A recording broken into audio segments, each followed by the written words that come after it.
Marami ang nagimbal sa naging revelasyon ni John Rindez sa kanyang recent interview sa YouTube vlog ni Julius Babaw na Julius Babaw Unplugged na inire nito lamang May 22, 2025 sa nasabing online platforms. Hindi naman kasi akalain ng mga ito na si John pala ang taging nangalaga sa buong buhay ng superstar sa simulat sa pool ng kanyang pagkakalagak sa kanyang iniindang sakit sa halos 3 taon na pabalik-balik ito sa ospital. Lingid ito sa kalaman ng mga nakararami na imbes ang mga pamilya nito, lalong-lalo na sa mga anak na sina Lotlot, Ian, Matet at Kenneth, ang buong responsibilidad para alagaan ang namayapang superstar. Ibang tao pa umano ang nagtagang mag-asikaso sa lahat ng pangangailangan ni Nora Aunor sa lahat ng oras, at ito ay walang iba kundi sa katauhan ng dating rapper na si John Rindez.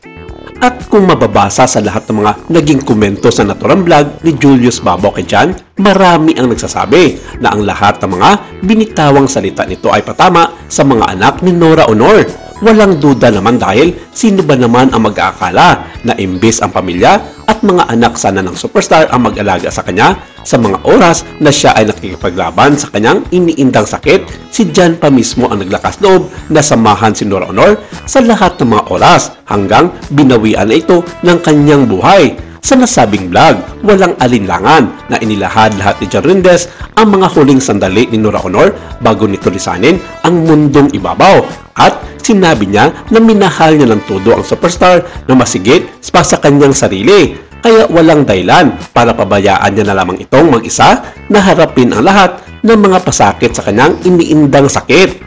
Pero ayon sa naging pahayag ni Christopher Min sa kanyang programa sa Showbiz Now na kasama sina Romel Chica at Wendell Alvarez, hindi umano ito nagustuhan ng kampo ng mga anak ni Nora Aunor ang naging pahayag ni John Rindez sa publiko tungkol sa kanyang naging responsibilidad sa noong nabubuhay pa ang kanilang ina. Sinabi ng mga anak ng superstar na sina Lotlot at Matet na dapat raw isinalang-alang din ni John Rindez ang kanilang naging obligasyon sa kanilang ina dahil wala naman raw araw sa isang linggo na binibisita din nila ang kanilang ina sa kanyang tirahan sa Pasig City. At kung tutuusin nga daw, sila-silang magkakapatid ang sama-samang pumupunta at bumibisita sa kanilang ina, kasama na rito si Ian De Leon.